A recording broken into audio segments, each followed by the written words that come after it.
What is happening, Guff Gang? It's the one and only Zach Maziars. Today, we will be covering Week 17 tight end rankings.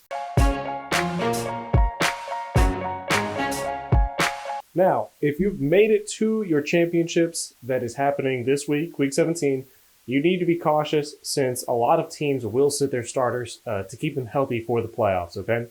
Also, really quick, if you're new on the channel, new here right now, how about hitting that subscribe button down below to follow along with us in the offseason, follow our content, so that way you can win your league next year.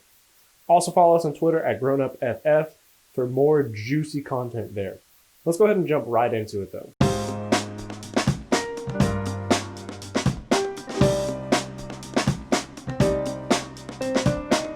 Okay, so to start our number one tight end for Week 17, we have Mark Andrews. Andrews has been on the incline as of late. He's not had fewer than 5 receptions in the games he's played since Week 9. And he just came off a 6 reception on 11 target performance last week. This week, the Ravens play the Bengals, who rank number 28 against the tight end, and the Ravens really need this win to make playoffs. So I'm thinking we can see the Mark Andrews we were kind of all expecting to see this season and this Week 17. At number 2, we have, to look no further than Darren Waller. Waller is just a beast and the only passing option the Raiders really have. He's averaging 8.5 targets per game this season, and against a good defense, against tight end being the Broncos this week, I could see that number going down a bit, but not dramatically. Waller is just so consistent and should always be ranked really high. The Raiders are not in playoff contention, so no need to really save their starters for playoffs, so I can see him doing well. Number 3 is George Kittle. Kittle made his appearance from injury last week and put up a 4 receptions for 92-yard stat line. The week they play the Seahawks is this week, and they have nothing to lose, so I could see us trusting Kittle again after that injury. Number 4, we have Logan Thomas. Thomas has really been emerging this season. Last week he had 12 targets, which is insane. That is the kind of target share we would kill to see from tight ends. They face the Eagles this week, who are pretty bad against the tight end position as well, and last time they played them, he scored over 11 fantasy points.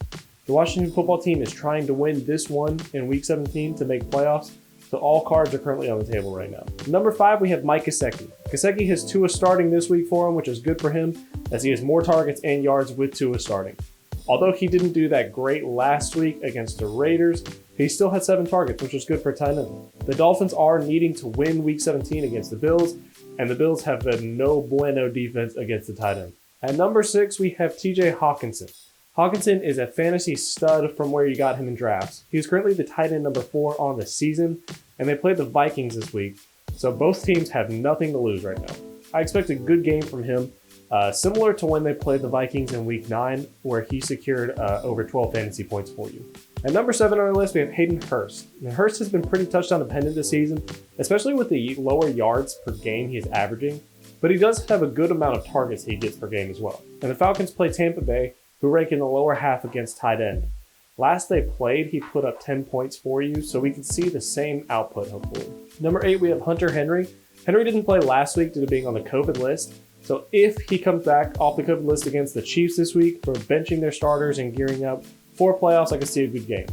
I would want to wait just to see, though, if he does play and adjust accordingly, but he does have a nice ceiling in this one if he does play. Number 9, we have Noah Fant. After the first few games this season, we thought that Fant was just going to be a draft day steal for you. Then things started to happen, and now here we are. He still has been serviceable in some weeks, and last week he did have 9 receptions.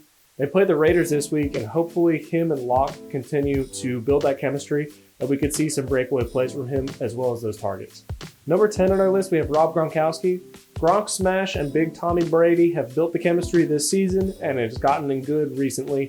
And finally, Gronk did have 2 receptions last week for 2 touchdowns, so that's highly unlikely to happen again, too efficient. But going against one of the worst tight end defenses this week, being the Falcons, even if the Bucs choose to sit their starters after a little bit in the game, Gronk still should be pretty hyper efficient in this one. Number 11 on our list, we have Jonnu Smith. Now, Smith is hard to trust, but the Titans are needing this win.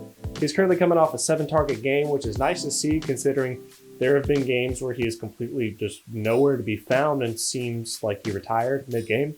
I would say the target trend should stay similar in this week's contest, though, against the Texans and their beatable defense. The last on our list, we have number 12, Evan Engram. Last week, he did have a good bit of targets for you, but he's been in the tail 2 cities this year. I guess if both cities were just like underperforming. The Giants haven't utilized his talent well, but he still does have a good bit of targets. He's actually had 4 games this season with 10 targets so far. So that's pretty good. And with his talent plus those targets, and against a Cowboys defense, I could see this being a fun game where maybe he actually does pretty well. He does have an injury, so I would watch out for that. But I think he could do well. That's going to do it for our Week 17 tight end rankings. Let us know what you think in the comments down below. Let us know if you win your game because of these in the comments down below. And also ask us any start-sit questions you would like to in order to win your leagues. Be sure to hit that subscribe button also and like this video if you enjoyed it and it helps you out. Good luck though, grow up, and get GUFFed.